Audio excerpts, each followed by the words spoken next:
The man who defeated Hitler couldn't even stand up. Franklin Roosevelt spent 12 years in the White House, completely paralyzed from the waist down, faking every public step. But his dead legs weren't his biggest secret. His death was. He didn't die next to his wife, Eleanor.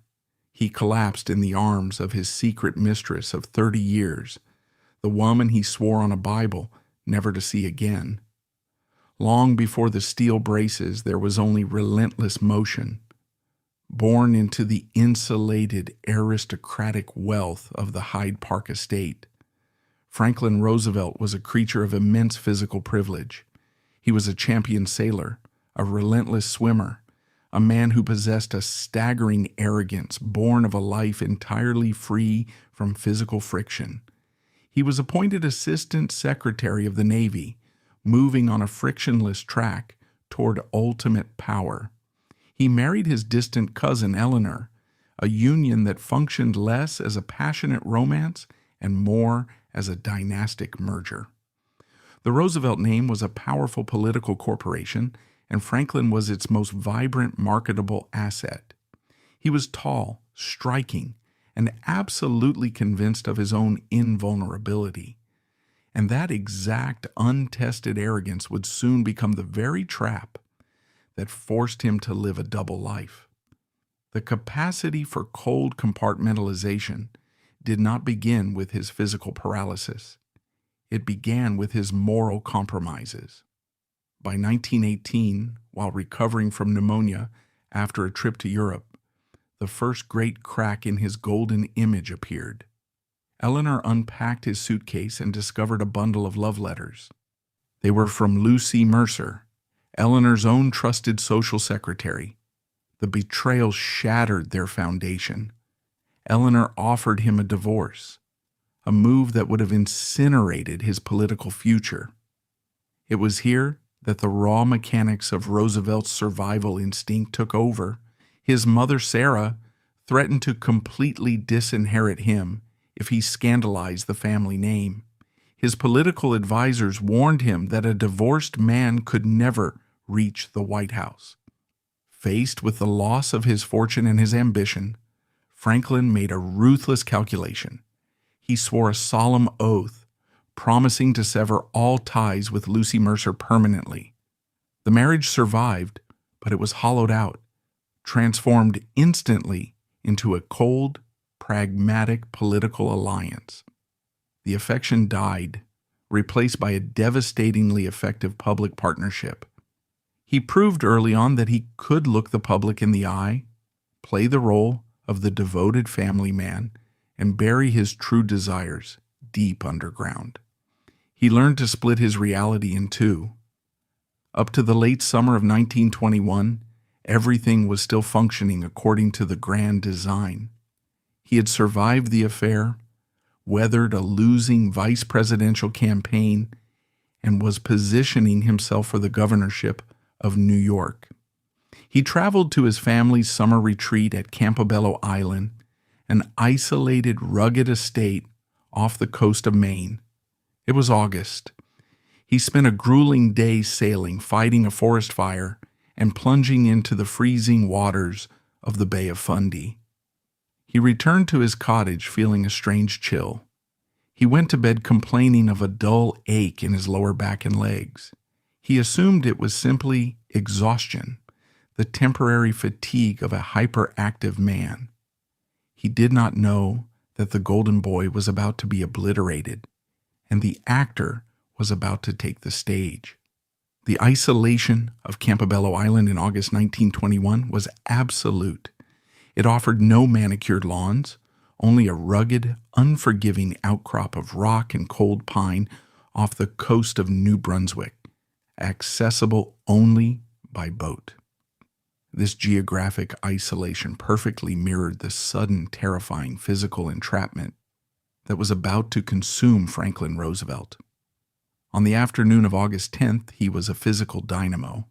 He had spent hours piloting a yacht, spotted a forest fire on a nearby island, violently thrashed through the underbrush with his sons to beat out the flames with pine boughs, and then completely coated in ash and sweat, plunged his overheated body directly into the freezing, turbulent waters of the Bay of Fundy. He followed this with a 2-mile jog back to his red shingle cottage. He was 39 years old, operating on the arrogant assumption that his body was an indestructible machine. By sunset, the machine began to dismantle itself.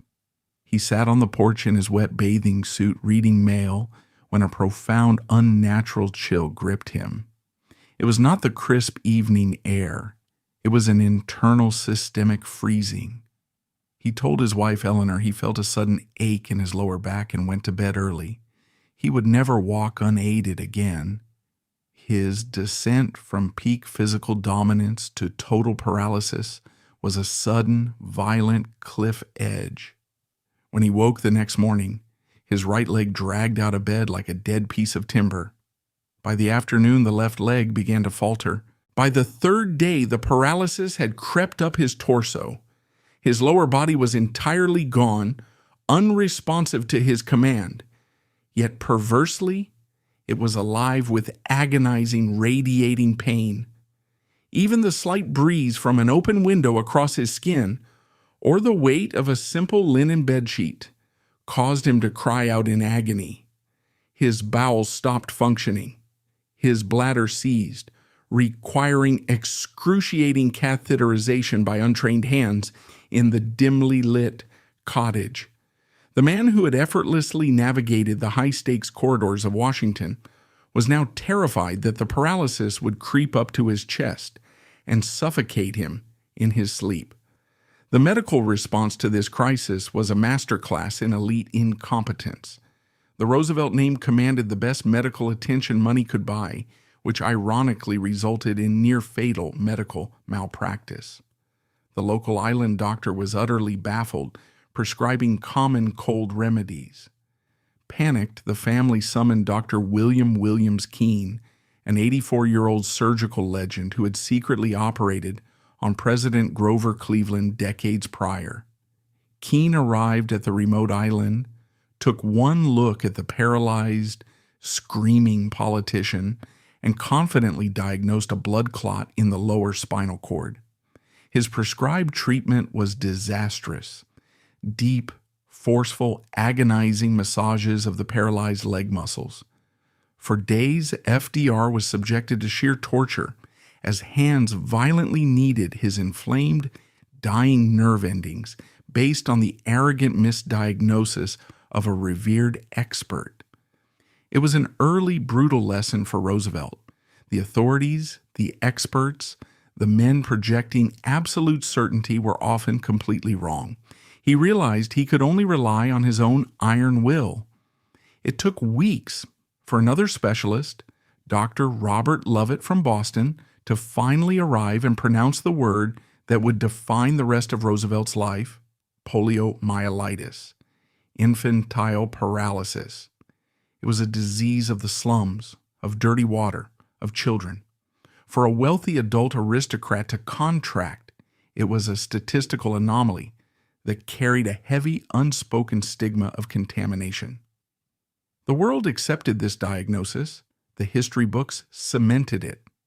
Yet, the medical reality presents a staggering contradiction. Modern epidemiological and neurological analysis, including a comprehensive peer-reviewed study published in the early 2000s, heavily suggests Franklin Roosevelt never actually had polio.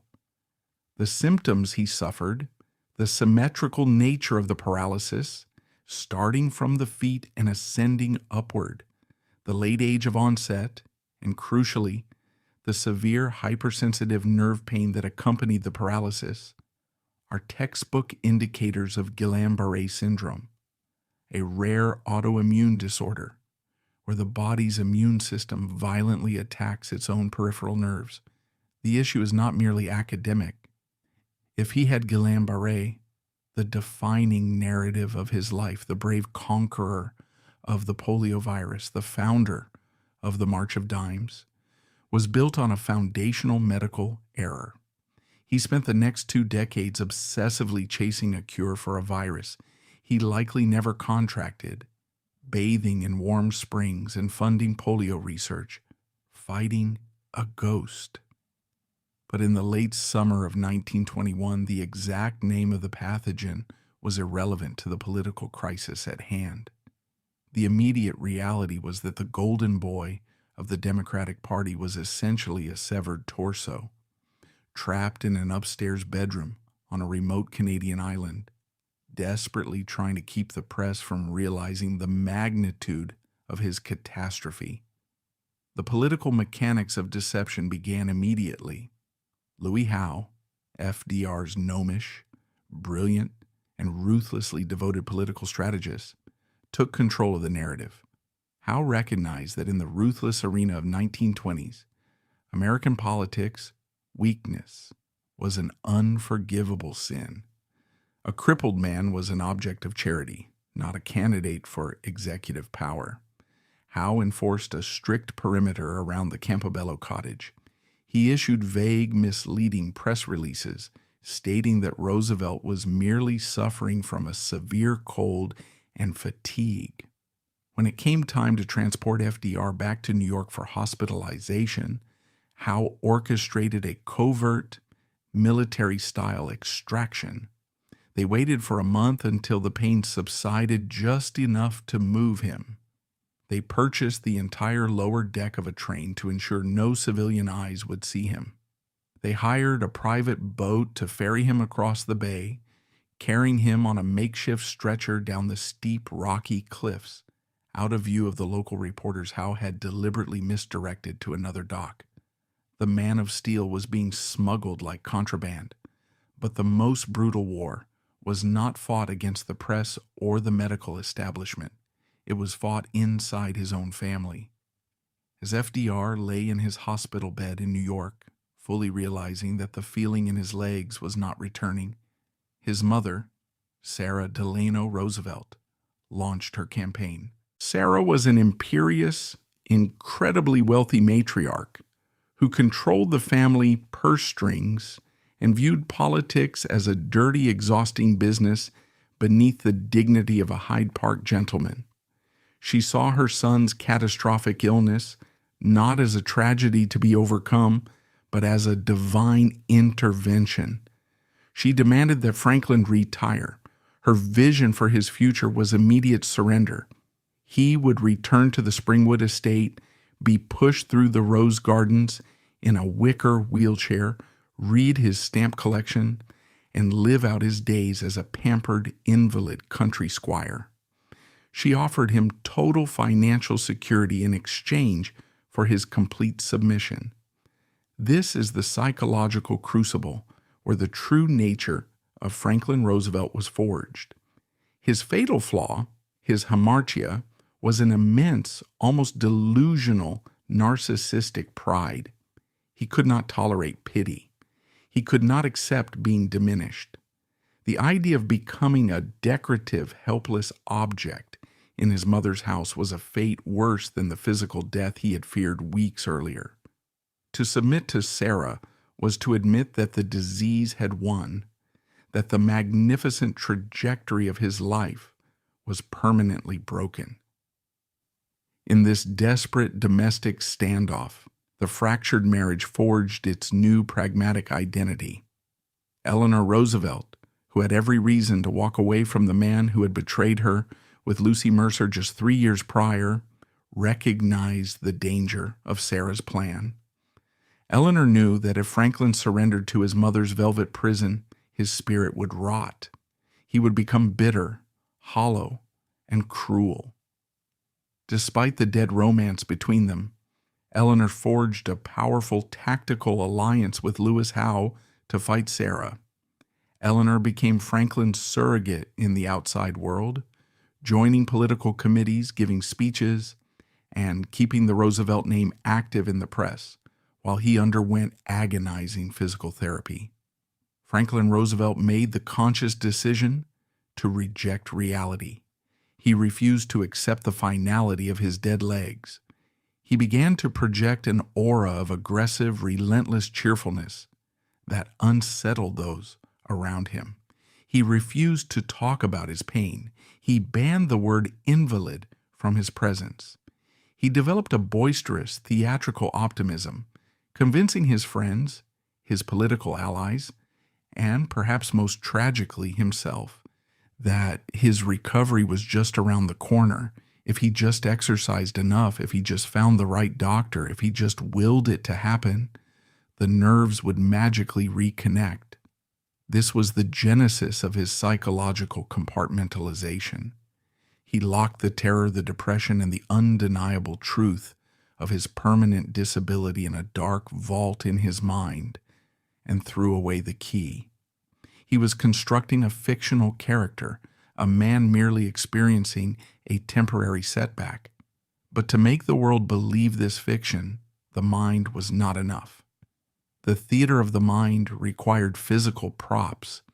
It required a mechanism to simulate the appearance of a man who could still stand tall and look other men in the eye.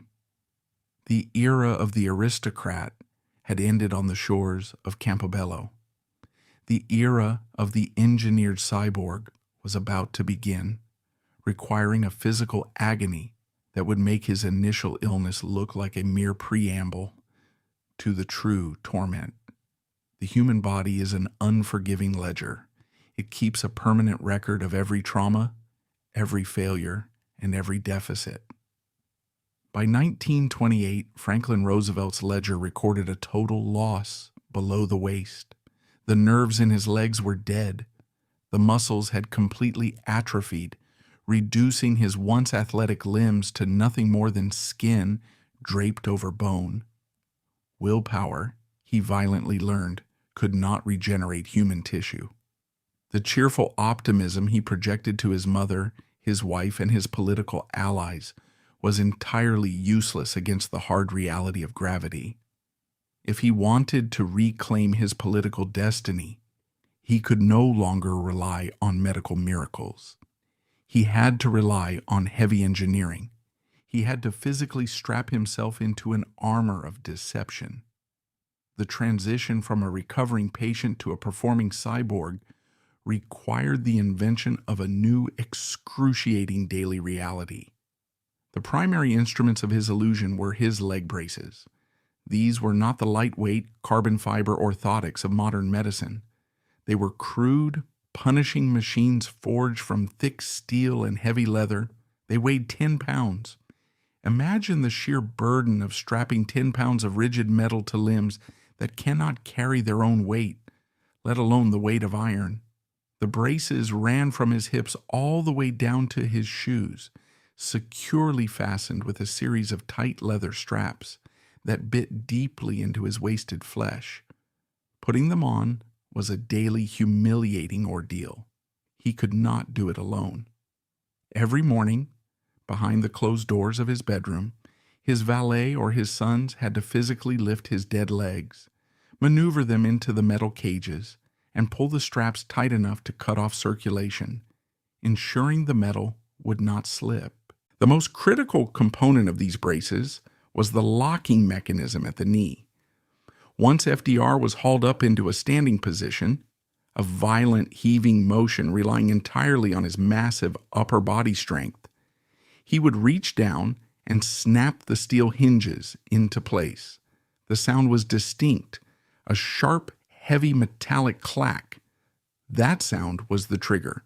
The moment the hinges locked, his legs became rigid steel pylons. They could not bend. They could only act as static stilts holding up his torso. This apparatus inflicted constant silent damage.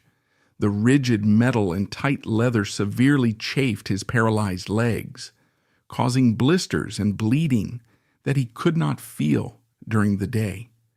He only discovered the physical toll at night when the braces were removed. Yet his pride demanded absolute silence. To him, expressing physical pain was a personal failure, to be hidden at all costs. With the braces locked, the next challenge was motion. Standing was one thing, walking was an entirely different biomechanical impossibility. He could not move his legs forward. The brain could send the signal, but the severed nerves simply dropped the message. Therefore, Roosevelt invented a fraudulent method of locomotion known as the two-point walk. It was a staggering feat of athletic deception, a brutal manipulation of physics masquerading as a leisurely stroll. To execute this walk, he required two props, a sturdy cane in his right hand and the rigid muscular arm of a trusted companion on his left. Usually, this companion was one of his towering sons, James or Elliot, or a heavily built Secret Service agent. They were not merely accompanying him, they were acting as his human crutch, his anchor to the earth. The mechanics of the walk were violent. FDR would lean heavily on the cane, gripping it until his knuckles turned white. He would clamp his left hand onto his companion's arm with the crushing force of a vice. Then, utilizing the massive muscles of his chest, shoulders, and arms, muscles he had obsessively developed through swimming, he would thrust his entire upper torso forward and upward. This violent twisting motion of his upper body would momentarily lift his locked right leg off the ground, using his hip as a fulcrum to swing the dead weight of the steel-clad leg forward. He would plant the right foot. Then he would repeat the brutal process on the left side, hauling his left leg forward by sheer upper body torque. He wasn't walking. He was hurling his body across the floor, step by agonizing step. The effort required was colossal. Medical experts later calculated that taking 10 steps in those locked braces required the same cardiovascular exertion as a healthy man running a 100-yard dash. His heart rate would skyrocket. Sweat would pour down his body, soaking his undershirts. Beneath his perfectly tailored suits, his torso was writhing in severe physical exertion. Yet the visual output was entirely different. The contradiction was jarring. While his body underwent a grueling athletic crucible, his face projected a serene, almost aristocratic boredom. He tilted his chin upwards. He clamped his iconic cigarette holder between his teeth at a jaunty angle. He smiled broadly, throwing his head back in laughter, shouting cheerful greetings to politicians and reporters as he swung his dead weight past them. He deliberately engaged in rapid-fire conversation, forcing the observer to focus on his animated face and booming voice, drawing their eyes away from the unnatural stiff-legged pendulum swing of his lower body. It was an act of misdirection worthy of a stage magician. Look at the smile. Ignore the steel. The sheer audacity of this performance becomes clear when you look at the architecture of his public appearances. He never walked far. The routes were meticulously pre-planned by his handlers. The distance from the car to the podium or from the Oval Office door to the desk was measured in exact feet. If a surface was slippery or if there was a slight incline, the entire illusion risked catastrophic failure. A single misstep, a slight loss of balance, and the locked braces would send him crashing to the floor like a felled tree, unable to break his own fall. He lived in constant, suppressed terror of falling in public. The man leading a nation out of economic collapse was privately consumed by the geometric angles of the floorboards beneath him. But walking was only a fraction of his day. A president must sit. And here, the standard medical equipment of the 1920s presented a severe branding problem.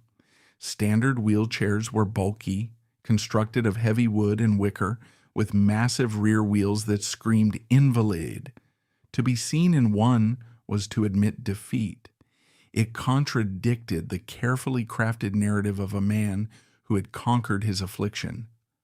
Roosevelt's solution was an act of domestic engineering that completely erased the visual language of disability. He designed his own wheelchair. He refused to buy a medical device.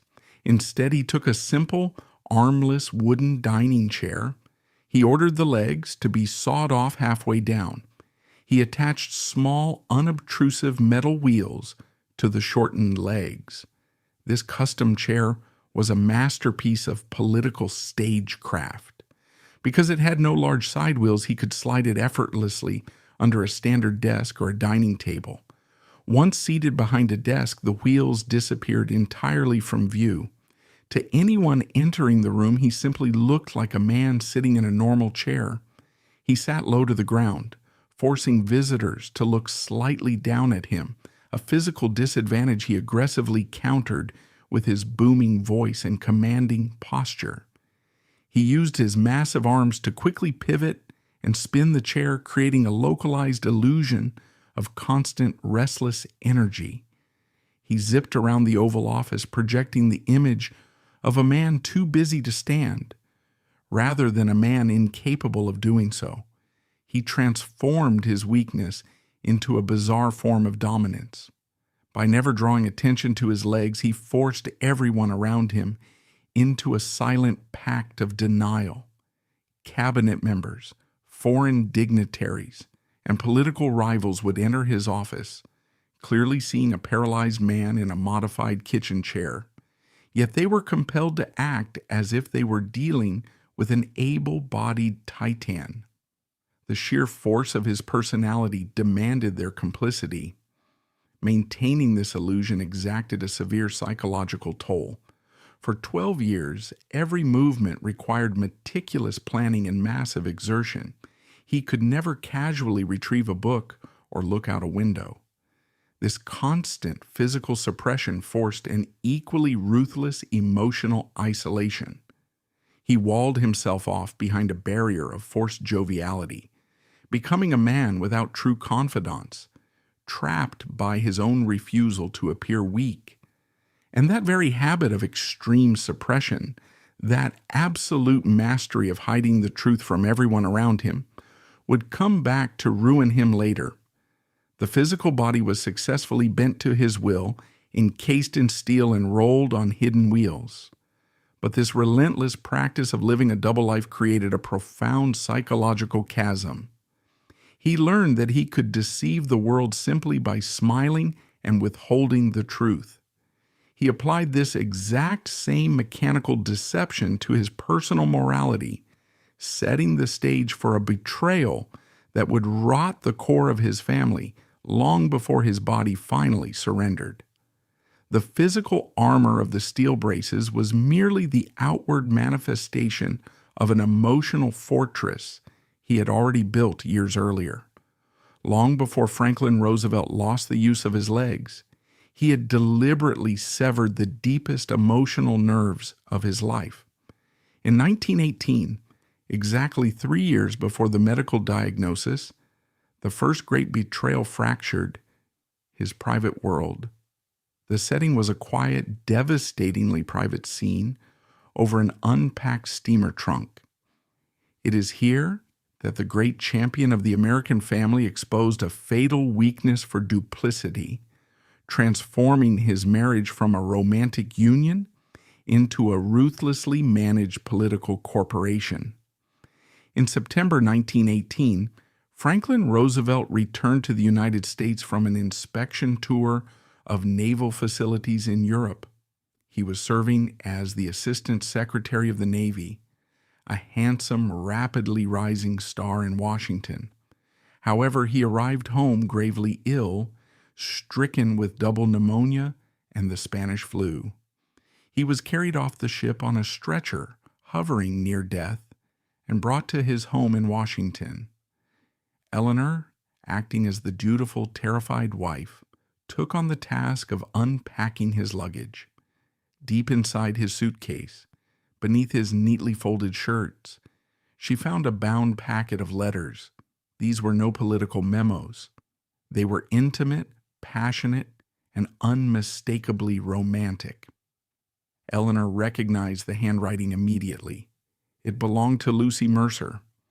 The revelation was a psychological earthquake. Lucy Mercer was not a stranger. She was Eleanor's own trusted social secretary. She was a woman who worked in Eleanor's home, managed her schedule, and sat at her dining table. The sheer cruelty of this betrayal lay in the stark physical and psychological contrast between the two women. Eleanor was tall, awkward, and carried the heavy emotional scars of a tragic childhood. She viewed life as a series of serious moral duties. She was deeply insecure about her appearance and possessed a rigid, almost puritanical sense of propriety. Lucy Mercer, on the other hand, was everything Eleanor was not. She was an impoverished aristocrat, a Catholic woman possessing a warm, radiant, and effortless charm.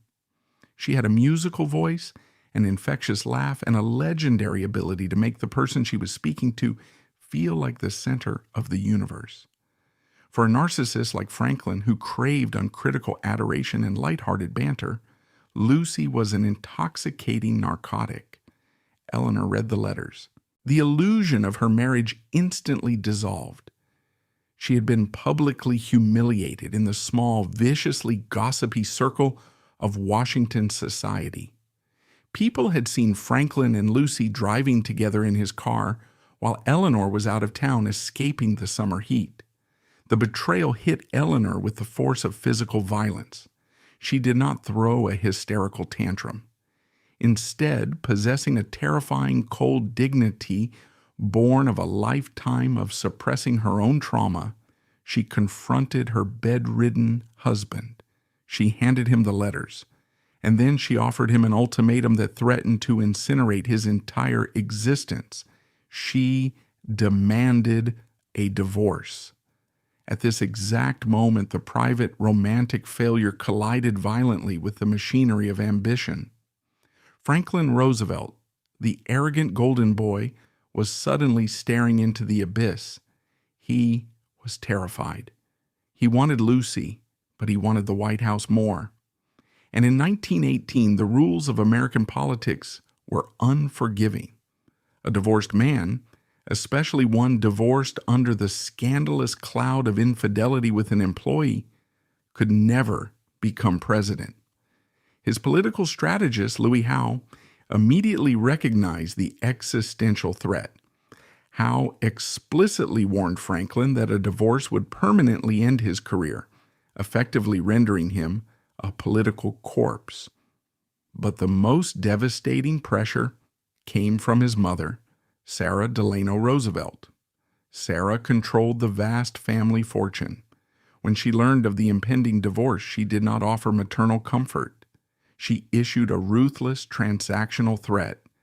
If Franklin brought this scandal upon the Roosevelt name, if he abandoned his wife and 5 children for a Catholic secretary, she would cut off his inheritance completely.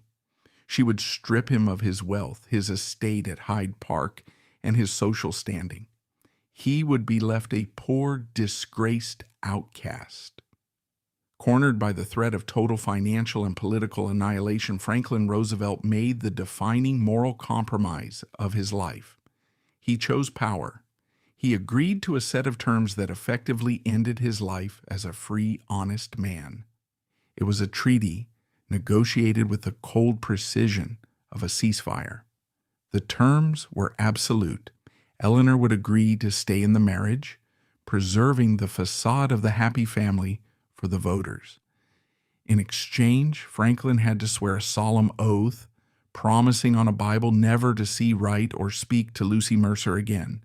He was forced to banish the woman he loved to save the ambition he worshipped, but Eleanor added her own deeply significant codicil to this treaty. She informed him that they would never share a bed again. The physical intimacy of their marriage was permanently terminated. Furthermore, she demanded her own independence. She would no longer be merely his society hostess. If she was going to provide him with the political cover of a respectable marriage, she would use that position to forge her own identity, championing her own causes, regardless of whether he agreed with them or not. This is the exact moment the man of steel truly hardened. Having compartmentalized his paralyzed legs, he now compartmentalized his heart. The Roosevelt marriage officially ceased functioning as a romance and became a corporate merger. The public saw the ultimate American power couple smiling on campaign trains, waving to crowds, projecting an image of unified strength that comforted a nation through the Great Depression and a world war. The private reality, however, was a chilling theater of polite estrangement. When they returned to the family estate at Hyde Park, or later, when they moved into the White House, the physical architecture of their lives reflected this emotional death. They maintained entirely separate bedrooms, often at opposite ends of the residence. They communicated primarily through formal memos, dictated to secretaries. Eleanor would write him structured notes asking for 15 minutes of his time to discuss policy, dropping them in his inbox like any other cabinet member. They scheduled their dinners. They lived parallel lives under the same roof, bound together by mutual ambition and a shared overarching duty to the American public, but completely stripped of spontaneous human warmth. An ultimate, grotesque contradiction defined his presidency. The man who famously told the nation, "We have nothing to fear but fear itself," who projected an image of boundless empathy and connection to the forgotten man, was living in a state of profound domestic isolation. He could connect with millions over the radio through his fireside chats, projecting a warm, fatherly intimacy into living rooms across the continent. Yet when the microphone was turned off, he was wheeled back to an empty private study. He had sacrificed the genuine, messy reality of human love for the sterile perfection of a political image. The everyday personality he developed to survive this arrangement was a masterpiece of deflection. He became relentlessly, aggressively jovial. He filled his evenings with poker games, cocktail hours, and the company of sycophants who would laugh at his jokes and never challenge him emotionally. He surrounded himself with people, yet allowed no one to truly see him. He built a moat of forced cheerfulness around his true self. If a conversation veered too close to personal feelings, or if Eleanor attempted to probe beneath the surface, he would simply change the subject, mix another martini, or suddenly declare that he had state papers to review. He used his charm not to connect, but to defend. This was the fatal weakness that would ultimately dictate his end. Franklin Roosevelt possessed an overwhelming, desperate, psychological need to be adored, to be the center of a warm, uncritical gaze. He had agreed to a frozen marriage to secure the presidency, believing his ambition would be enough to sustain him. But the human psyche cannot survive entirely on the diet of public adulation. The cheers of a crowd in a stadium cannot replace the quiet comfort of a hand held in the dark. As the years ground on, as the crushing weight of the Depression gave way to the unimaginable stress of global war, the isolation of his existence became unbearable. He was a paralyzed man, trapped in heavy steel braces, carrying the fate of Western civilization on his shoulders, returning every night to a polite, emotionally vacant marriage. The fortress he had built to protect his political image was slowly suffocating him. He had successfully buried his relationship with Lucy Mercer to survive the crisis of 1918. He had honored the pact. But up to this point, the arrangement was still functioning, holding together through the sheer momentum of his rise to power. And that very habit of suppressing his truth, of believing he could control reality simply by hiding it, would come back to ruin him later. The emotional void created by the 1918 Pact was a ticking time bomb, ticking softly beneath the Oval Office. He had convinced himself that the oath he swore to his mother and his wife was a permanent seal. He believed he had conquered his own heart just as he had supposedly conquered his paralyzed legs. But as the war ravaged his body and his loneliness deepened, the steel began to rust. The stage was set for a midpoint reversal so profound and a betrayal so intricate that it would require the complicity of the very government apparatus designed to protect him, turning the White House into a stage for a secret shadow life that would remain hidden until the very hour of his death. The private treaty forged in 1918 saved his marriage and his political inheritance, but it merely set the stage for a much larger, far more dangerous illusion. Fooling a wealthy mother and maintaining a polite domestic fiction is one thing. Fooling an entire nation, a vast, chaotic republic of millions of voters, cynical journalists, and ruthless political opponents requires a completely different scale of deception.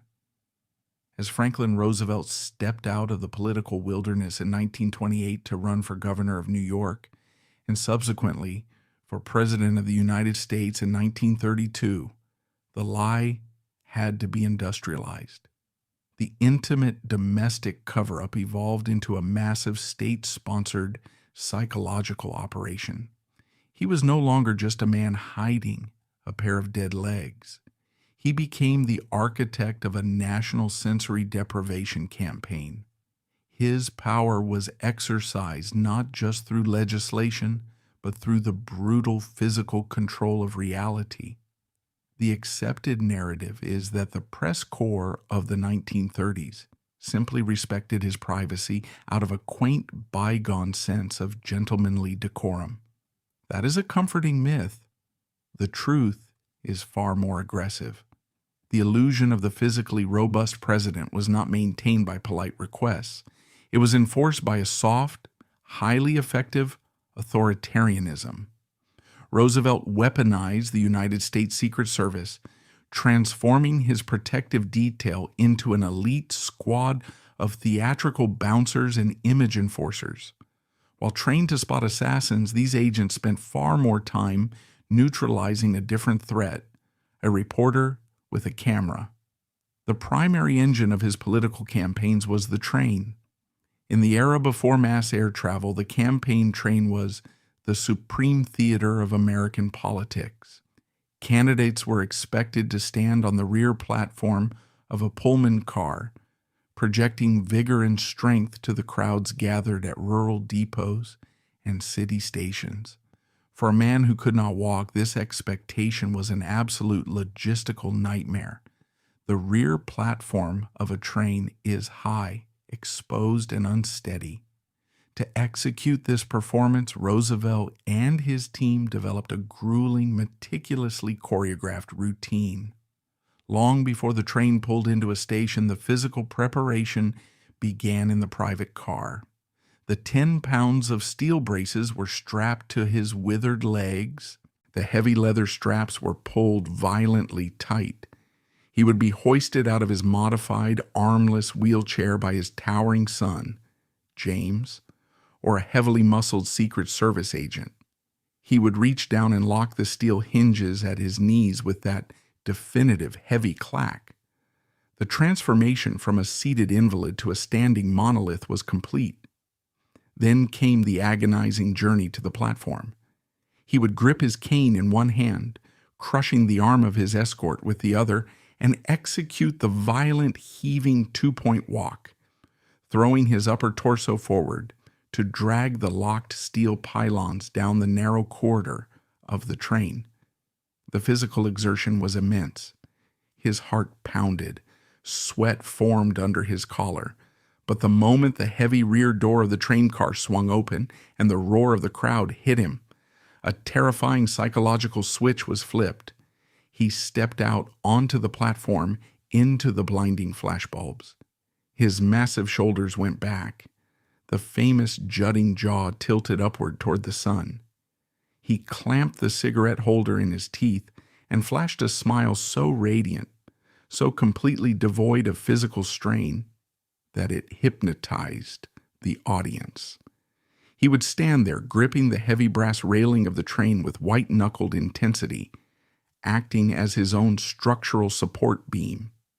He delivered his speeches with booming, resonant confidence. The crowd saw a titan. They saw the man of steel. What the crowd never saw was the immediate aftermath. The second the speech concluded, the moment the train lurched forward and the platform slipped out of the crowd's line of sight, the performance abruptly terminated. The smile instantly vanished. The color drained from his face. He would collapse backward into his wheelchair, gasping for air, his custom-tailored shirt drenched in sweat. He was a man running a marathon while pretending to stand still. He repeated this brutal physical taxation multiple times a day, week after week, across thousands of miles of track. It was an astonishing display of pathological willpower. But willpower alone could not control the chaotic environment of the campaign trail or the presidency. Accidents happen. The physical world is unpredictable, and a single slip would shatter the entire illusion. The most terrifying breach of this carefully constructed reality occurred not in private, but on one of the most public stages imaginable. In June of 1936, Roosevelt arrived at Franklin Field in Philadelphia to accept the Democratic nomination for a second term. Over 100,000 people were packed into the stadium. The atmosphere was electric. The stage was massive. To reach the podium, he had to navigate a long, specially constructed ramp flanked by a dense crowd of dignitaries and reporters. He was walking his agonizing two-point walk, gripping the arm of his son James, hauling his locked legs forward. Suddenly, disaster struck. The locking mechanism on his right steel brace, under immense strain, abruptly snapped open. The rigid pylon instantly buckled. He lost his balance completely. The leader of the free world plummeted toward the floor like a dropped stone. Panic swept the platform. His speech manuscript flew from his hands, the pages scattering across the dirt. He hit the ground hard. For a fleeting, terrifying moment, the illusion was dead. The paralyzed man was exposed in the dirt, but the machine of deception reacted with military precision. Before the crowd in the wider stadium could register what had happened, the Secret Service executed their primary directive. They instantly formed a wall of flesh, a tight, impenetrable ring of broad-shouldered agents and political aides collapsed inward, completely encircling the fallen president. They blocked the view from the stands and physically shoved away any photographer who dared to raise a lens. Inside that suffocating circle of men, the reality was grim. Roosevelt was humiliated, covered in dust, his legs useless. Yet, even in this moment of supreme vulnerability, his fatal pride dominated the situation. He looked up at his panicked handlers, ignoring the agony and waving off any medical help, his face contorted with a cold, terrifying fury. He snapped a single, vicious order: "Clean me up." They frantically brushed the dirt from his suit. They hoisted his dead weight back up into a standing position. He reached down, his hands trembling with adrenaline and rage, and violently slammed the brace back into the locked position. The heavy clack echoed inside the circle. Someone retrieved the scattered, muddy pages of his speech. The wall of flesh parted. Franklin Roosevelt stepped forward into the blinding stadium lights. He gripped the podium, a heavy structure specifically designed and bolted to the floor to bear his entire body weight. He threw his head back, flashed his signature beaming smile, and delivered his famous "Rendezvous with Destiny" speech. His voice rang out with absolute, unshakable authority. The 100,000 people cheering in the dark stadium had absolutely no idea that the man promising them salvation had been lying helpless in the dirt just moments before.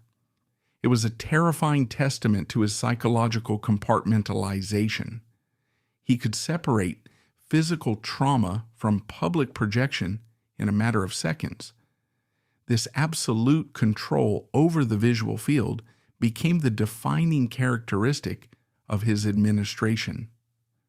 When he entered the White House, the architecture of the building was silently, seamlessly altered to accommodate the illusion.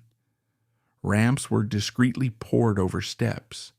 Elevators were hidden from public view. But the most important architectural change was the staging of his public presence. The rule was simple. The public must never see him moving. He was never photographed walking toward a car. He was never filmed entering a room. If he was to address a crowd or meet a foreign dignitary, he was always planted in his position long before the doors were opened. He would be seated behind a heavy desk, his useless legs safely hidden behind mahogany. He would be locked into a standing position at a podium, firmly anchored before the curtain was raised. The audience was brought to the monument. The monument never moved to the audience. To maintain this static perfection, the Secret Service implemented aggressive physical censorship. They were ordered to ruthlessly suppress any visual evidence of the president's vulnerability. If a reporter attempted to take a photograph of Roosevelt being lifted from his car, a degrading process that involved two large agents hauling him out of the back seat like a sack of grain, the response was swift and violent. Agents would physically assault the cameras. They would step in front of the lens. They would bump the photographer's arm just as the shutter clicked. If a photo was successfully taken, they would demand the camera, rip the back open, and expose the film to the sun, destroying the evidence on the spot. They made it explicitly clear to the White House press corps, you photograph the chair, you lose your credentials, you lose your access, you lose your career. This brings us to the most disturbing aspect of the deception, the absolute complicity of the American press. It is a stunning historical paradox. The journalists of the 1930s were not naive. They were hard-drinking, cynical men who dug for dirt on every other politician in Washington. Yet they collectively agreed to protect the greatest secret of the century. Why? The threat of the Secret Service was real, but it was not the only factor. Roosevelt manipulated the press with the same cold, brilliant precision he used to manipulate his family. He understood that reporters craved access and intimacy. Before FDR, presidents treated the press with aloof disdain, submitting written answers to pre-approved questions. Roosevelt revolutionized the relationship. He invited them into the Oval Office. He called them by their first names. He joked with them, bantered with them, and treated them like trusted insiders. He held his press conferences not in a large briefing room, but right at his desk. He forced the reporters to crowd around him, shoulder to shoulder, leaning in to catch his words. In this incredibly intimate, chaotic setting, his lower half was completely hidden by the massive desk. They were focused entirely on his expressive face, his gesturing hands, and the smoke curling from his cigarette. He charmed them into submission. He made them feel like they were part of his inner circle, and in return, they honored the unwritten code of silence. They became co-conspirators in his grand theatrical production. The success of this censorship is staggering to comprehend today. During his 12 years in office, tens of thousands of photographs were taken of Franklin Roosevelt. The official archives are overflowing with images of him smiling, signing legislation, meeting with Churchill, and inspecting troops. Yet out of that vast ocean of visual documentation, historians have identified only two privately, taken heavily obscured photographs of him sitting in his wheelchair. 2 photographs. 130 million Americans lived through the Depression and World War II looking to this man for salvation, and the vast overwhelming majority of them died without ever knowing their president was a paraplegic. This is the very habit that would come back to ruin him later. He achieved the impossible. He successfully gaslit the entire world.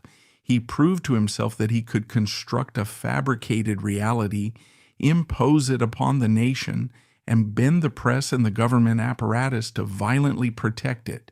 He was a master of the invisible. But this unprecedented success bred a toxic, fatal arrogance. The line between what was real and what he performed began to blur. If you can successfully hide the fact that you cannot walk from the greatest intelligence agencies and newspapers on earth, you begin to believe you are immune to the truth itself.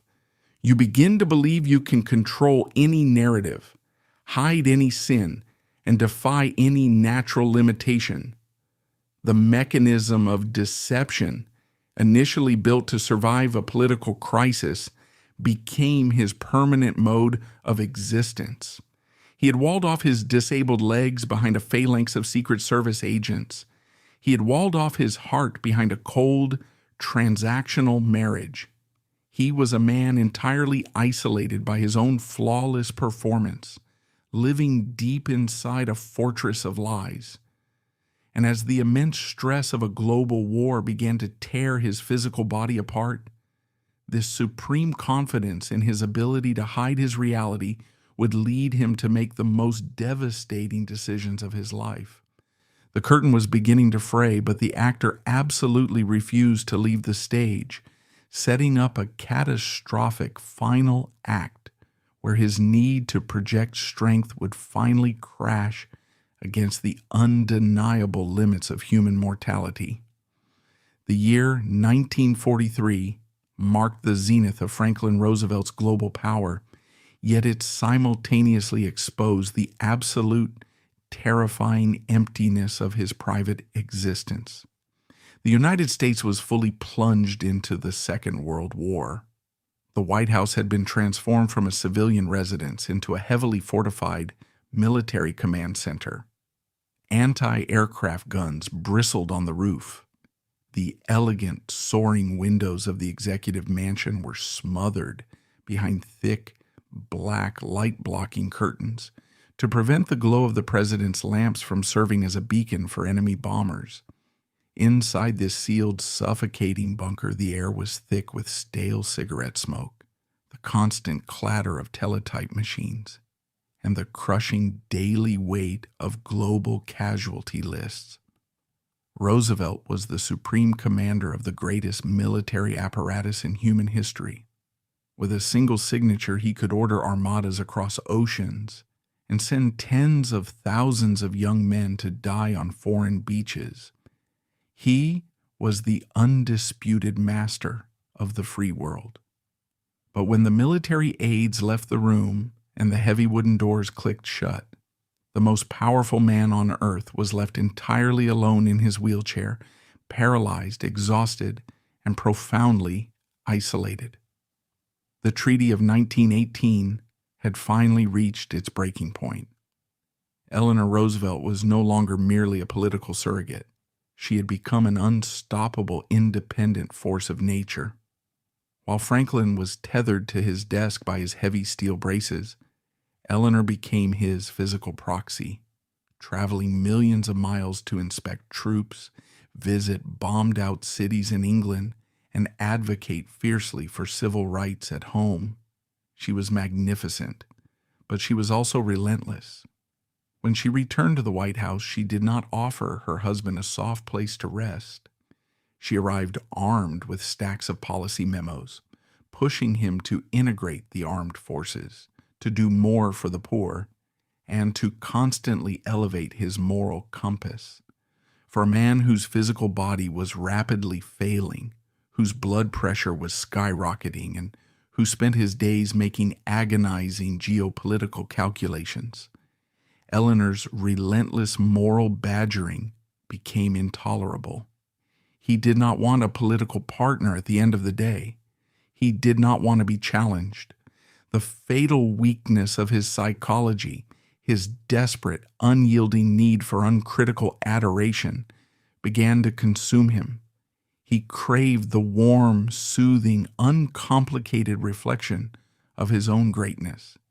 He found himself sitting alone in his private oval study night after night, surrounded by his stamp collection, mixing martinis for an audience of none. The forced cheerfulness he had perfected for the public stage was impossible to maintain in the quiet dark. The steel braces were unstrapped, leaving him vulnerable and hyper-aware of his own physical decay. It was in this profound, echoing loneliness that the architecture of his final, most devastating deception was drawn. He decided to break the sacred oath he had sworn on a Bible 25 years earlier. He reached out into the past, into the shadows, and summoned the only woman who had ever offered him the pure, uncomplicated worship he now desperately required. He contacted Lucy Mercer. Lucy was now Lucy Mercer Rutherford. She was a wealthy widow, her aging husband having recently passed away.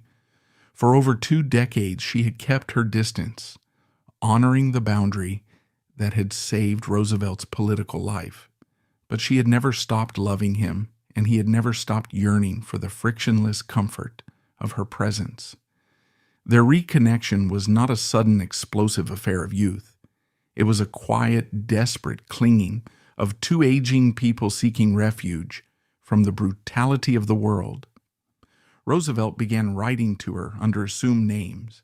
He arranged for private, untraceable telephone lines to be installed so he could hear her musical, soothing voice without the White House switchboard operators listening in. He began ordering his presidential motorcade to take bizarre, winding routes out into the Virginia countryside, pulling his armored limousine onto secluded dirt roads where another car would be waiting. Lucy would slip out of her vehicle and into the back seat of the president's car.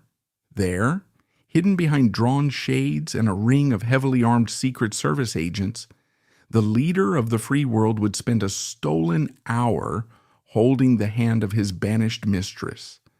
But a few hours in a parked car on a dusty road were not enough. As his health plummeted, his need for Lucy's presence became an obsession. He wanted her near him. He wanted her to sit beside him while he worked, to laugh at his jokes, to look at him not as a paralyzed statesman carrying the burden of millions of deaths, but simply as a magnificent, flawless man.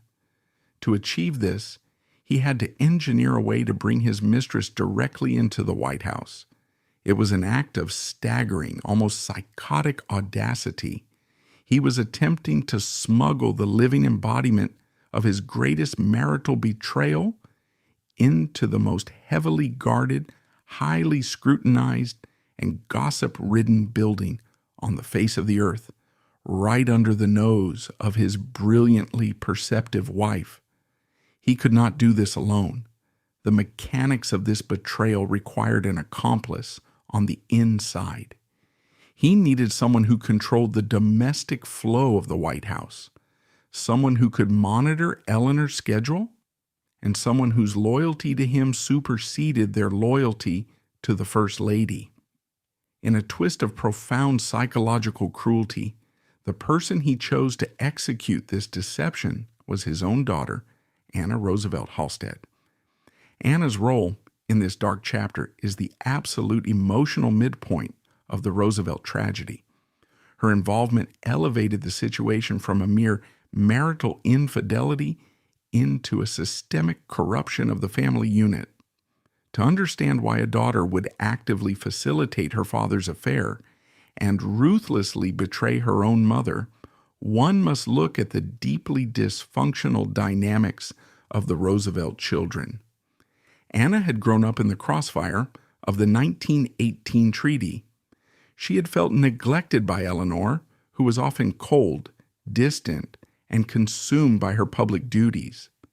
Anna desperately craved the warmth and approval of her charismatic father, but for most of her life she had been kept at the periphery of his glittering orbit.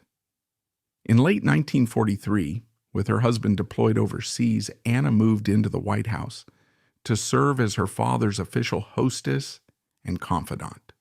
She finally had the one thing she had always wanted: unfettered, exclusive access to Franklin.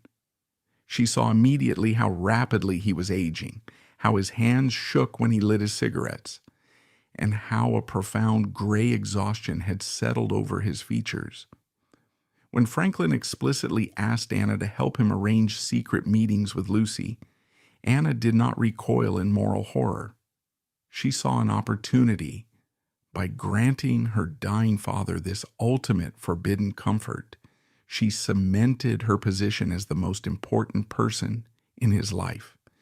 She successfully displaced her mother, securing the pinnacle of her father's affection by actively destroying her mother's dignity. The logistical operation they devised was a masterpiece of domestic espionage. Anna became the gatekeeper. She memorized Eleanor's travel schedule with military precision.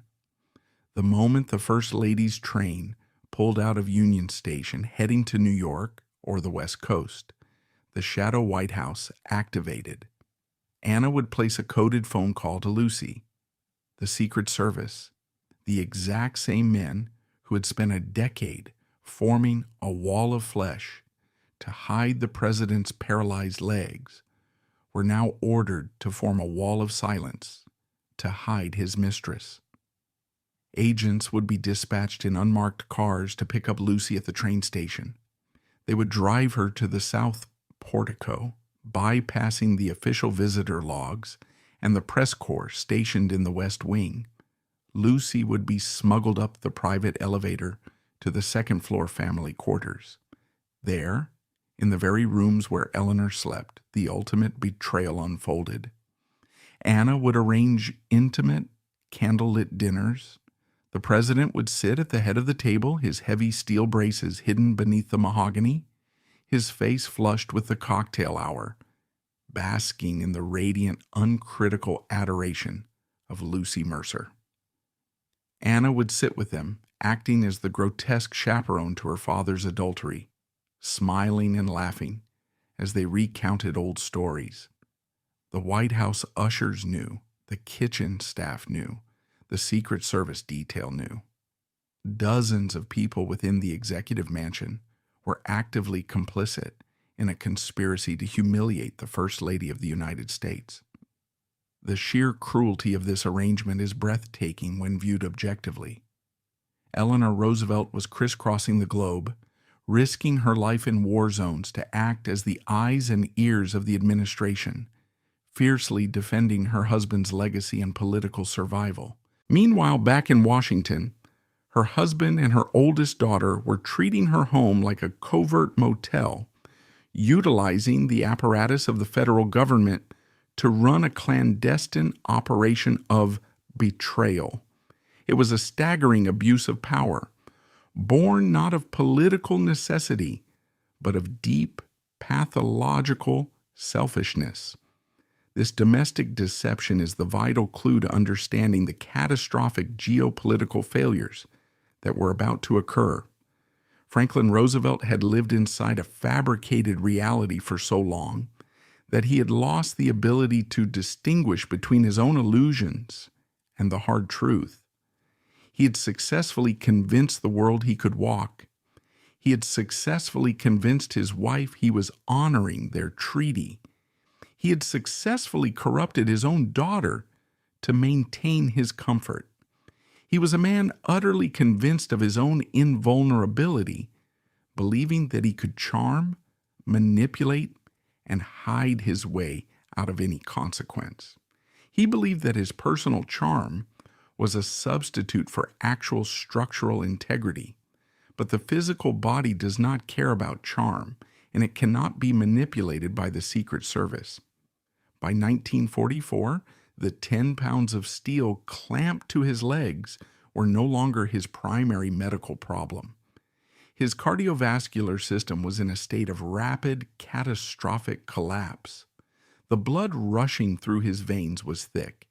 His arteries were calcified, and his heart was grotesquely enlarged from years of pumping blood through a paralyzed lower body and enduring unimaginable stress.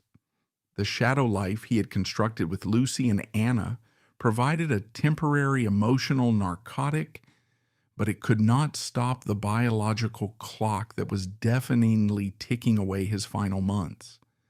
Up to this point, the deception had been contained within the borders of the United States, hidden behind the walls of the White House and the loyal silence of the American press. But as the war in Europe drew to a close, the world demanded a final accounting. The fate of millions of people, the borders of entire continents, and the structure of the post-war world had to be decided. Roosevelt could no longer hide in his private study with his stamp collection and his mistress. He was forced to step out of his carefully controlled domestic theater and onto the brutal, glaring stage of international diplomacy. The man who had spent a lifetime practicing the art of the illusion was about to travel across the globe to negotiate with Joseph Stalin, a dictator who dealt only in cold, hard, merciless reality. And the habit of believing his own lies, of thinking a broad smile could cover a fatal weakness, was about to exact a devastating toll not just on his family, but on the entire global order. The grotesque final act was about to begin. The domestic sanctuary of the White House, with its secret dinners and hidden elevators, had successfully insulated Franklin Roosevelt from his own physical reality. Surrounded by his daughter Anna, who managed his schedule, and Lucy Mercer, who worshipped his past, he could pretend the illusion was still completely intact. But history does not care about the comforts of the family quarters. By January 1945, the war in Europe was grinding toward its bloody conclusion, and the geopolitical map of the world was waiting to be redrawn. The leaders of the Allied powers, Winston Churchill and Joseph Stalin, demanded a face-to-face summit. Roosevelt could no longer hide behind his heavy mahogany desk in Washington. He was forced to emerge from his carefully controlled theater and travel to the Yalta Conference in the Soviet Crimea. This journey would strip away the final, desperately thin layers of his grand deception, exposing the terrifying consequences of placing the fate of the entire globe into the hands of a man who was actively, undeniably dying. To grasp the sheer recklessness of this trip, we must first examine the horrifying, heavily classified medical reality of the commander-in-chief in early 1945. The public was still being fed the standard manufactured narrative. The president was merely dealing with a lingering cold, a touch of bronchitis, or general fatigue. The press corps, still firmly disciplined by the Secret Service and seduced by their own access, dutifully printed these lies. But inside the deepest circles of the administration, a silent panic was raging. A year prior, a brilliant young cardiologist named Dr. Howard Bruin had been brought in to examine Roosevelt. What Dr. Bruin discovered was not a man suffering from a cold, but a man in the advanced terminal stages of cardiovascular collapse. Roosevelt's blood pressure was catastrophic. A normal, healthy reading is around 120/80. Dr. Bruin routinely measured the president's blood pressure at 200/100 and frequently much higher. On some mornings, it spiked to a lethal 250/150. His heart, forced for 2 decades to pump blood through a massive upper body and push dead, paralyzed legs encumbered by 10 pounds of solid steel, had grotesquely enlarged. He was suffering from severe congestive heart failure. His arteries were heavily calcified. Because his heart could no longer efficiently pump blood, fluid was backing up into his lungs, leaving him constantly breathless. More critically, the hardening of his arteries meant that his brain was being slowly, methodically starved of oxygen. He was experiencing acute cognitive decline. He would suddenly lose his train of thought in the middle of a sentence. His hand shook so violently he could barely ignite his signature cigarette lighter. His skin had turned a sickening ashen gray, often tinged with the blue hue of cyanosis. Dr. Bruin understood the grim clinical reality. Roosevelt was in end-stage heart failure. Any sudden shock or extreme exertion could instantly trigger a massive, fatal cardiovascular event. Yet, the supreme arrogance that had allowed Roosevelt to conquer polio and deceive a nation now caused him to completely dismiss the warnings of his own cardiologist. He refused to step down.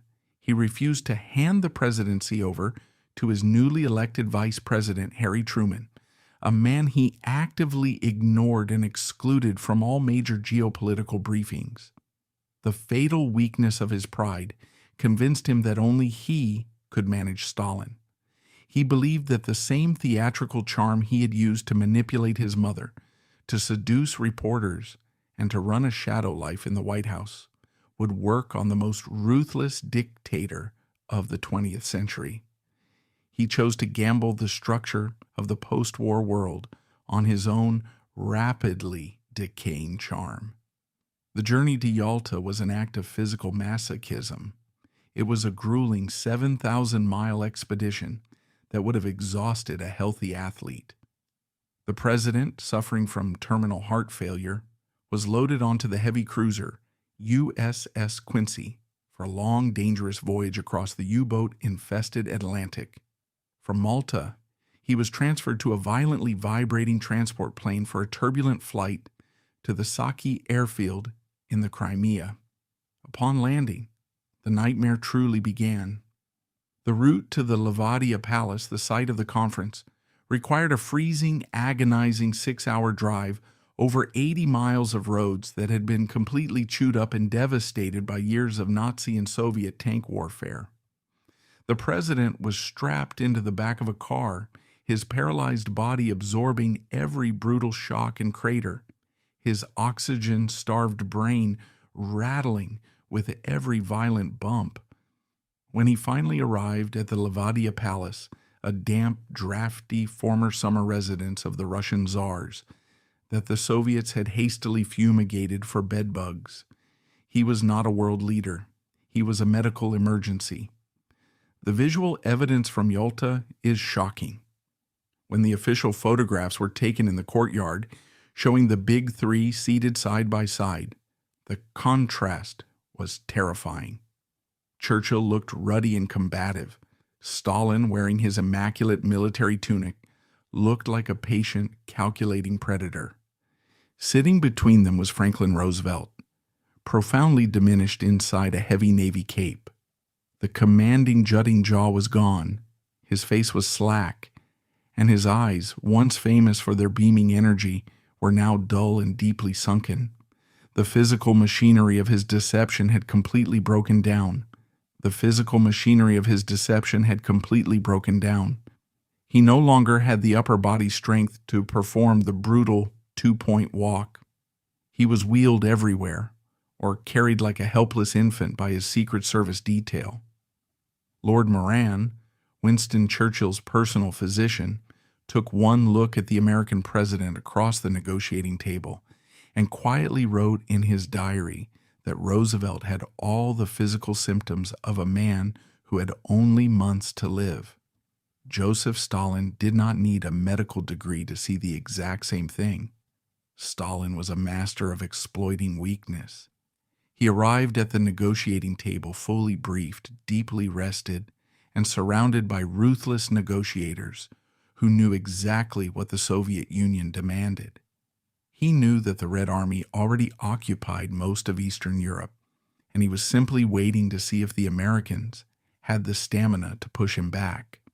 Across the table sat Roosevelt, an exhausted, dying man who had hubristically refused to read his briefing books on the voyage over.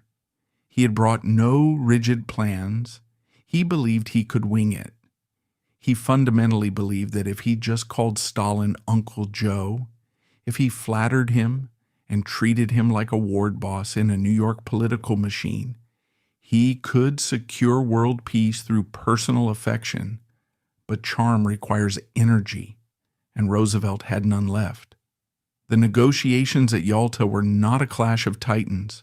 They were a slow, agonizing surrender by a man who simply could not concentrate. During the grueling afternoon sessions, Roosevelt's oxygen-deprived brain would frequently miss fire. He would drift away from the complex details of border disputes and reparations, instead launching into rambling, irrelevant anecdotes about his days in the Navy or minor American political gossip.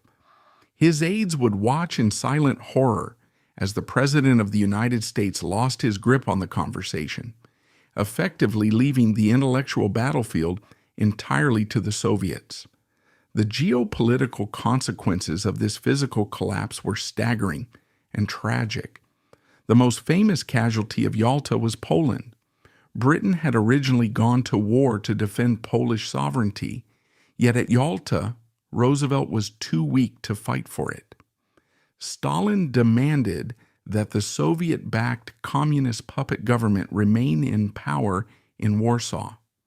He offered vague, entirely unenforceable promises that he would allow free and unfettered elections at some unspecified point in the future. Anyone with a basic understanding of Soviet brutality knew Stalin was lying. Churchill fought bitterly against it, but Roosevelt, desperate to wrap up the conference and get back to his bed, caved. He accepted Stalin's empty promises, essentially signing over the freedom of millions of Eastern Europeans, trapping them behind what would soon become the Iron Curtain for nearly half a century. But the tragedy of Yalta extended far beyond the borders of Europe. The exhaustion of the Man of Steel planted the seeds for one of the bloodiest, most enduring crises of the modern era in the Far East. Roosevelt desperately wanted the Soviet Union to enter the war against Japan to save American lives in the Pacific. To secure Stalin's agreement, Roosevelt made sweeping secret concessions regarding Asian territories. He agreed to hand over the Kuril Islands and the southern half of Sakhalin to the Soviets. More devastatingly, they discussed the fate of the Korean Peninsula, which had been suffering under brutal Japanese colonial rule for decades. Roosevelt had a vague, idealistic notion that Korea should be placed under an international trusteeship before it was granted full independence. But because his mind was failing, and because he possessed absolutely no energy to hammer out the rigid, specific details of how this trusteeship would work or who would enforce it, he left the agreements incredibly loose and ambiguous. He operated on the delusional assumption that he and Uncle Joe would simply work out the fine print later as friends. He did not realize, or perhaps was too sick to care, that you cannot leave geopolitical vacuums when dealing with a totalitarian empire.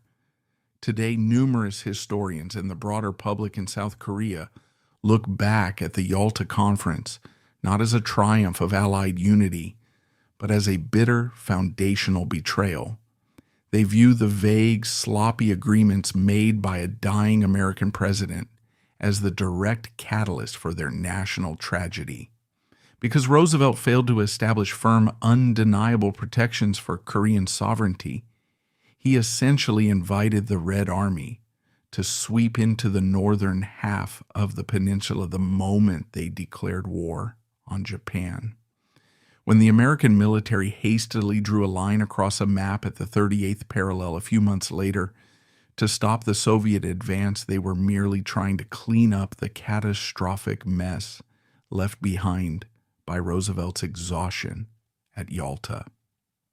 The division of Korea, the subsequent devastating Korean War, and the existence of the most heavily fortified, volatile border on Earth today can trace its dark lineage directly back to a negotiating table in the Crimea, where an American president bartered away the fate of a nation because he was too sick to argue. This was the ultimate culmination of a lifetime of deception.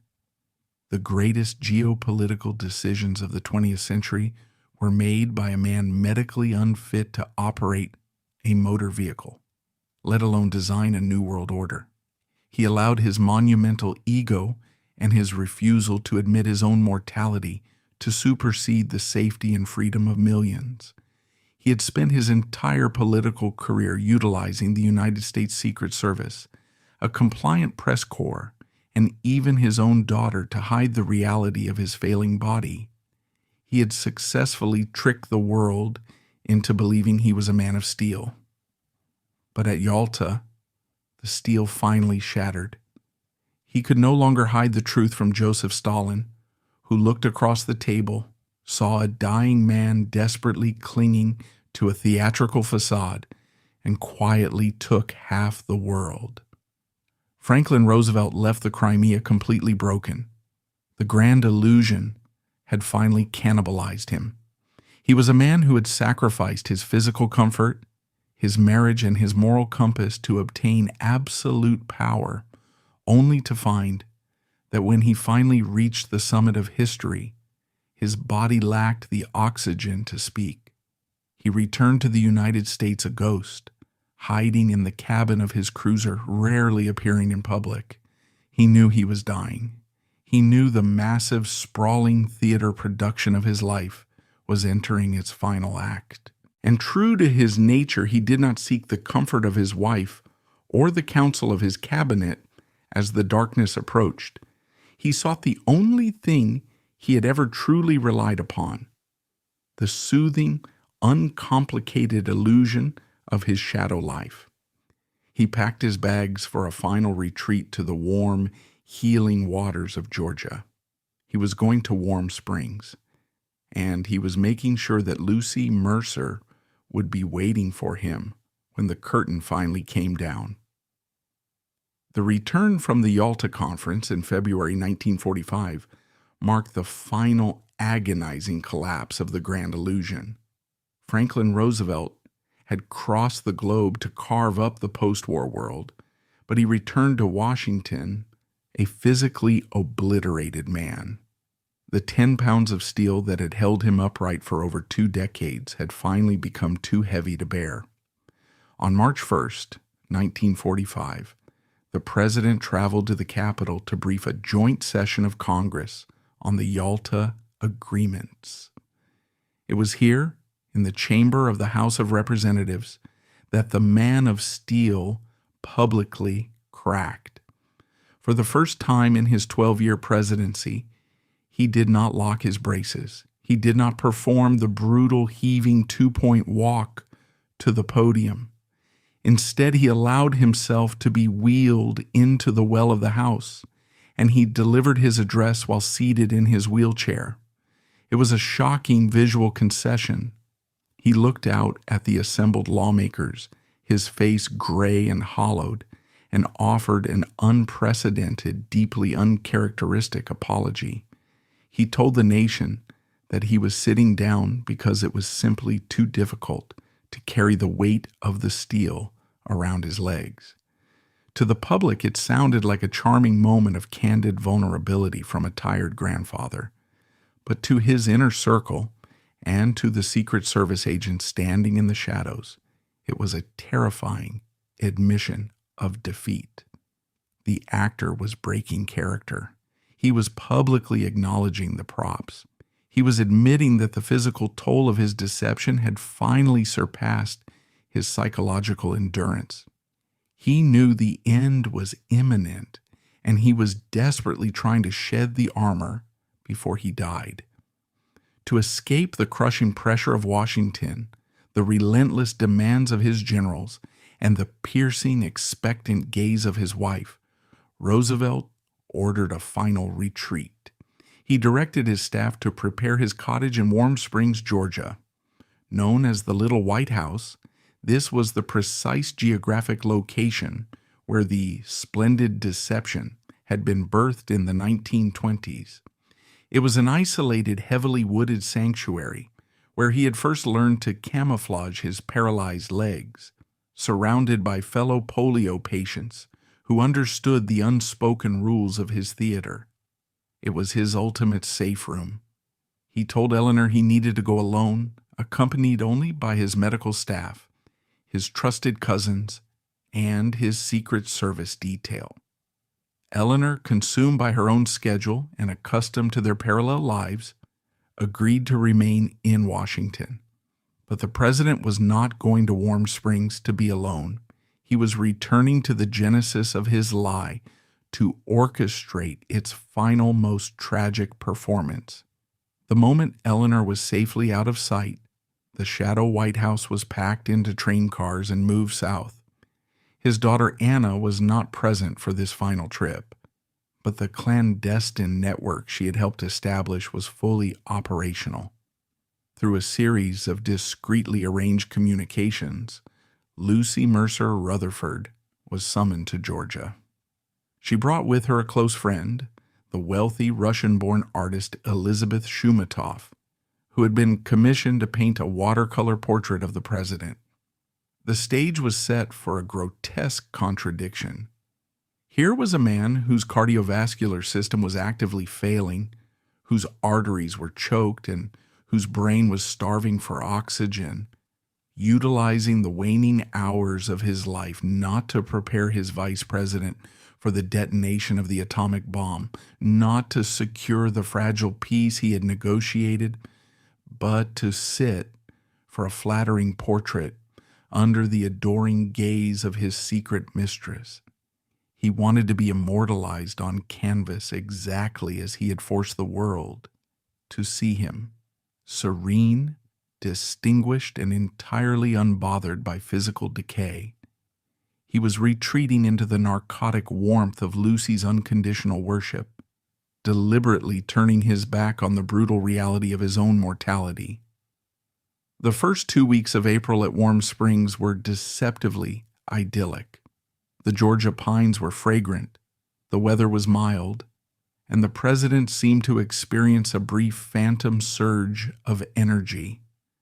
He took leisurely drives through the countryside in his hand-controlled Ford convertible, with Lucy seated beside him, hidden behind the tinted windows and the Secret Service escorts. Inside the small wooden cottage, the atmosphere was relaxed, almost giddy. His cousins, Laura Delano and Margaret Suckley, acted as eager, complicit hosts, fussing over his meals and keeping the outside world at bay. It was a perfectly sealed, entirely artificial ecosystem where the president was not a paralyzed, dying statesman, but simply a charming country squire entertaining his favorite women. The morning of Thursday, April 12, 1945, dawned bright and clear. The president woke up in his narrow mahogany bed, ate a light breakfast, and read the morning papers. His mood was exceptionally buoyant. Around noon, he was transferred into his modified wheelchair and rolled into the living room. He wore a sharp, double-breasted gray suit, a red tie, and a dark cape thrown casually over his shoulders. The room was bathed in soft spring sunlight. Elizabeth Shumatov set up her easel near the window and began to mix her watercolors. Lucy Mercer sat quietly on a nearby sofa, smiling softly as she watched the man she had loved in secret for nearly 30 years. The president sat at a small card table, examining a stack of state papers and diplomatic correspondence that had been flown down from Washington. He was laughing, joking with the artist about the exact shade of his tie, and occasionally pausing to sign his name to official documents. It was the absolute zenith of his lifelong performance. He was surrounded by an audience that demanded nothing from him but his charm, successfully insulated from his wife, his critics, and the war that was still raging across the Atlantic. For one brief perfect hour, the illusion was flawless. Then the biology he had spent his entire life denying finally exacted its revenge. At exactly 1 p.m., the president's demeanor shifted. The cheerful banter abruptly ceased. He raised a trembling hand and rubbed the back of his neck, his brow furrowing in confusion. Shumatov, looking at him over the top of her easel, noticed a sudden, terrifying change in his complexion. The gray pallor vanished, replaced by an aggressive, alarming flush of deep red that crawled up his neck and suffused his cheeks. His hands, holding a piece of paper, began to twitch violently. At 1:15 p.m., Franklin Roosevelt looked up. The illusion shattered instantly. His face contorted in sheer, unadulterated agony. He slumped forward in his leather chair, the heavy torso collapsing, the paralyzed legs shifting uselessly beneath him. He raised his left hand to the back of his head and uttered the final devastatingly ordinary words of his life. "I have a terrific pain in the back of my head." With that sentence, consciousness was severed. A massive blood vessel inside his brain, stretched beyond its absolute limit by years of lethal hypertension, violently ruptured. The cerebral hemorrhage was catastrophic and immediate. His arm dropped lifelessly to his side. His head fell forward onto his chest. He was plunged into a deep, unrecoverable coma. The man of steel was gone, leaving behind only the broken, fleshy reality he had spent a quarter of a century trying to hide. What happened next in that small wooden room is the most revealing moment of the entire Roosevelt presidency. The immediate reaction of the people closest to him was not merely a medical panic. It was a deeply ingrained, reflex-driven political panic. When Dr. Bruin and the Secret Service agents rushed into the room and lifted the massive dead weight of the unconscious president and carried him into the bedroom, they knew instantly that the situation was fatal. But as the doctors frantically began cutting away his clothing and administering futile injections of adrenaline, the primary concern of the Secret Service was not saving the man. It was saving the lie. The agents looked at the living room. They saw the half-finished watercolor portrait on the easel. And they saw Lucy Mercer Rutherford standing in frozen horror. The calculus of deception drilled into these men for 12 years operated with ruthless efficiency. If the commander-in-chief died right now, the press would descend on Warm Springs within hours. The official narrative would be drafted. And if the press corps, or worse, the First Lady of the United States, arrived to find the president's banished mistress standing over his corpse, the resulting scandal would obliterate the Roosevelt legacy. The carefully constructed mythology of the perfect American leader would be replaced by the sordid reality of a deceitful, adulterous husband who utilized federal resources to run a shadow life. The order was given silently but absolutely: clean the room, erase the evidence. While the President of the United States lay dying on a narrow bed in the next room, his most loyal protectors were orchestrating a desperate cover-up. Secret Service agents hurried Elizabeth Shumatov and Lucy Mercer out of the living room. They grabbed the wet watercolor painting. They hastily shoved clothes into suitcases. The two women were ushered out the back door of the cottage, bundled into a waiting car, and ordered to leave Warm Springs immediately. As the car sped away down the dusty Georgia roads, fleeing the scene like criminals escaping a heist, the supreme tragedy of Franklin Roosevelt's life was finalized. He had sacrificed his personal authenticity for global power. He had built a fortress of steel, secrecy, and charm to protect himself from the judgment of the world. And the ultimate price of that fortress was that he was abandoned in his final moments by the very woman he had risked everything to be near. He did not die a heroic death surrounded by a loving family. He died while his mistress was being smuggled out the back door to protect his political brand. At 3:35 p.m., the president's heart finally stopped beating. The actor was dead. The stage was empty. The shockwave that hit the world was seismic. In Washington, Eleanor Roosevelt was attending a charity event when she was urgently summoned back to the White House. She was met by Steve Early, the president's press secretary, who delivered the news. Eleanor absorbed the blow with terrifying cold dignity, maintaining her composure perfectly in front of the staff. Possessing that same chilling stoicism she had displayed in 1918 when she first discovered the love letters, she simply closed her eyes and immediately began to execute her duty as the widow of the state. She sent a telegram to her sons, fighting overseas, famously telling them that their father had done his job to the end, and now they must do theirs. She boarded a military plane and flew through the dark night to Georgia. She arrived at Warm Springs shortly before midnight. The cottage was silent, smelling of medical alcohol and pine needles. The body of her husband lay in the bedroom, finally freed from the heavy steel braces that had defined his existence. But the true devastation for Eleanor did not come from seeing his lifeless body. The true devastation came in the quiet, hushed conversations that followed. Eleanor sat in the dimly lit living room with Franklin's cousins, Laura Delano and Margaret Suckley. She gently asked them about his final hours. She wanted to know if he had been in pain, what he had been doing, who had been with him. And it was here, in the suffocating quiet of the Georgia woods, that the final brutal twist of the knife was delivered. The cousins, perhaps out of naive honesty, or perhaps a cruel failure to understand the gravity of the secret, admitted the truth. They told Eleanor about the portrait, and they told her that Lucy Mercer had been in the room when he collapsed.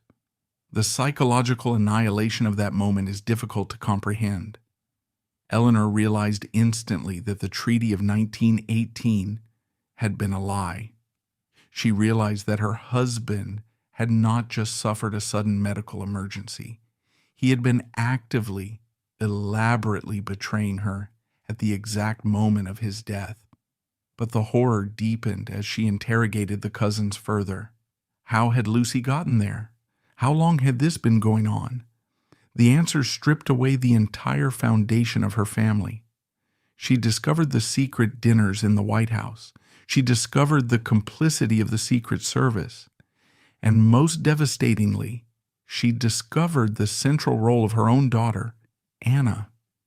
Eleanor Roosevelt stood in the cottage at Warm Springs, entirely alone. Her husband was dead.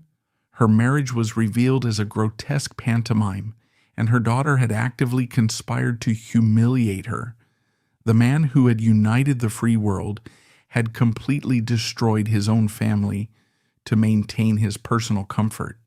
Yet, Eleanor walked out of that cottage, faced the press, and led the nation in mourning. She never spoke publicly of the betrayal. She protected his illusion in death just as fiercely as she had protected it in life, understanding that the country needed the myth of the flawless president to survive the remaining months of the war. When the slow, mournful funeral train carried the president's body north from Georgia to Washington, and finally to his resting place in Hyde Park, hundreds of thousands of Americans lined the railway tracks.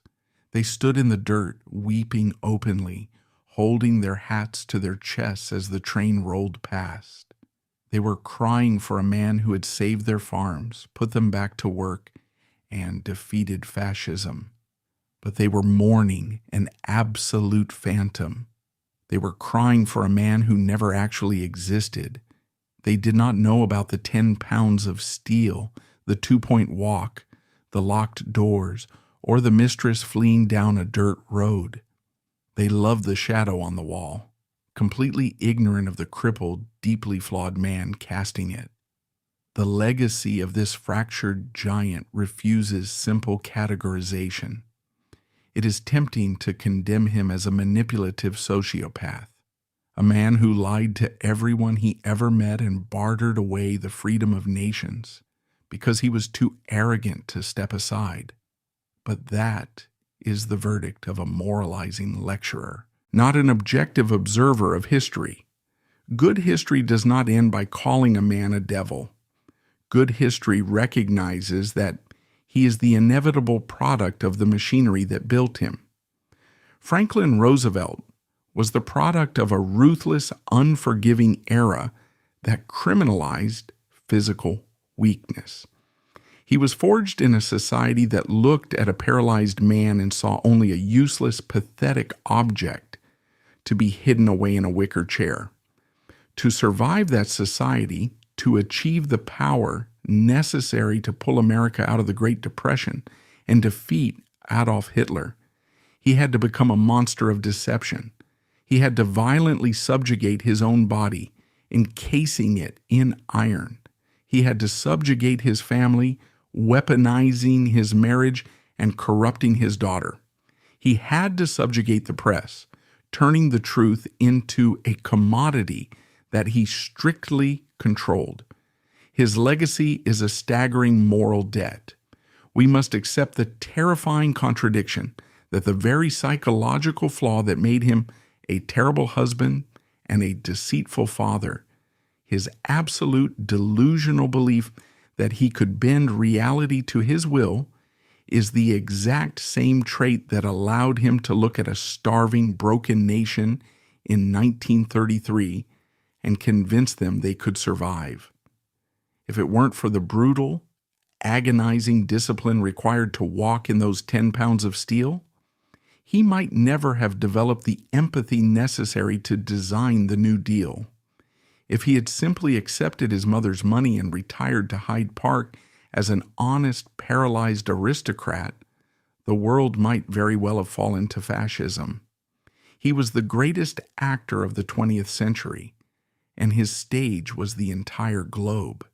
He proved that a sufficiently powerful illusion, backed by an iron will and a ruthless suppression of the truth, can literally alter the course of human history.